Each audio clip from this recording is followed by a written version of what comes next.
How's it going, everybody? My name's Eric, and in this video we're going to fix my mom's ice maker bin. That container, it is cracked. If you could see right there, it just drops ice.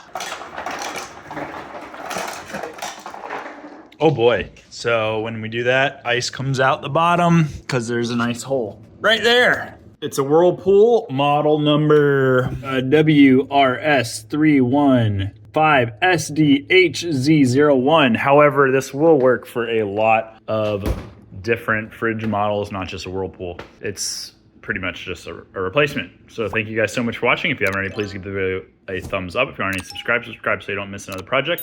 Now let's get into the tutorial. So we went online, we took that model number, plugged it into Google, found something on Amazon, ordered it off of Amazon, and this is going to be the replacement.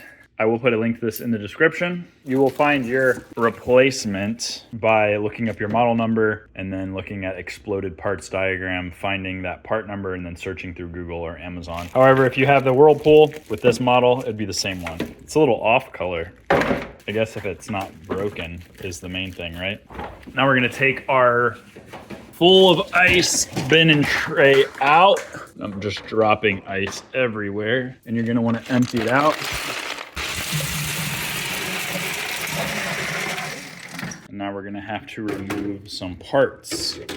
You can either use a flathead screwdriver, or you could use looks like a 1/4-inch drive to take off all of these screws right here. This one right here as well.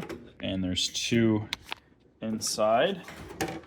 So we're gonna take all of those off.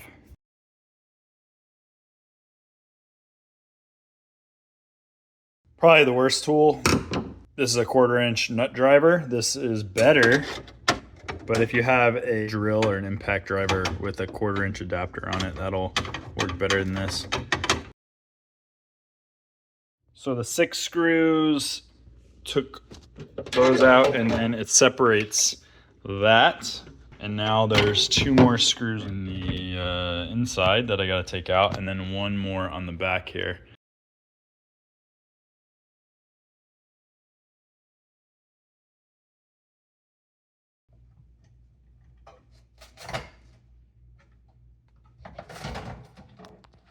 This just lifts up and out of there.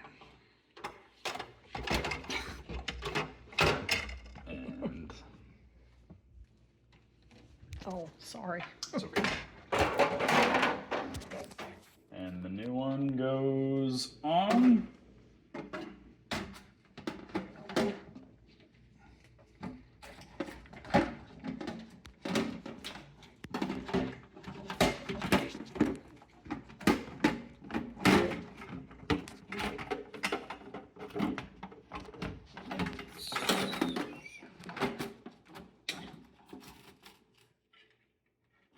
Nope,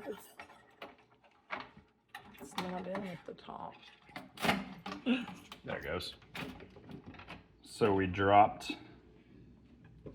There's no hole. Oh yeah, there it is.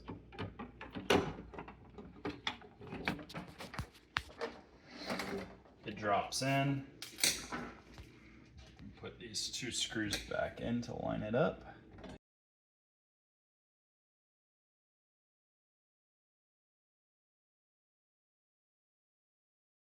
That holds that in place enough to reinstall this. This is probably going to be the hardest part right here.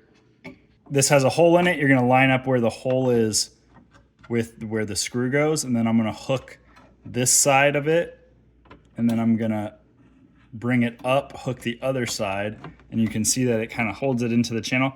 Now I'm going to grab this part of the spring and wrap it around the back side of the rod, and it goes into the channel, and you can feel pressure and tension on it. But I'm gonna put this screw in here.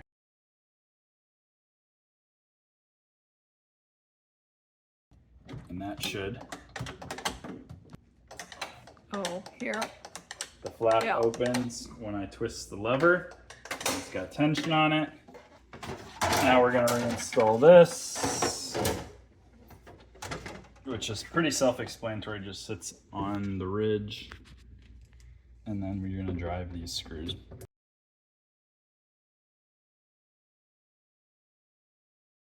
I didn't tighten these 6, I just loosely put them in so I could move and get all the holes lined up. Now that they're all in, I'm gonna drive them to hand tight. Once the assembly's back together, put it back in your freezer. And hopefully that lasts longer than 8 years, 5 years. I don't know how long that lasted before this other one broke, but look at that. It's got a crack and a hole. Thank you guys so much for watching. If you have any questions or you just want to say thanks, throw them in the comments section. I will put a link to this in the description. It will fit multiple models. But there's no ice. Oh. It didn't work. I mean, it didn't drop. It did work. So thank you guys, and I'll talk to you guys in the next video. Bye.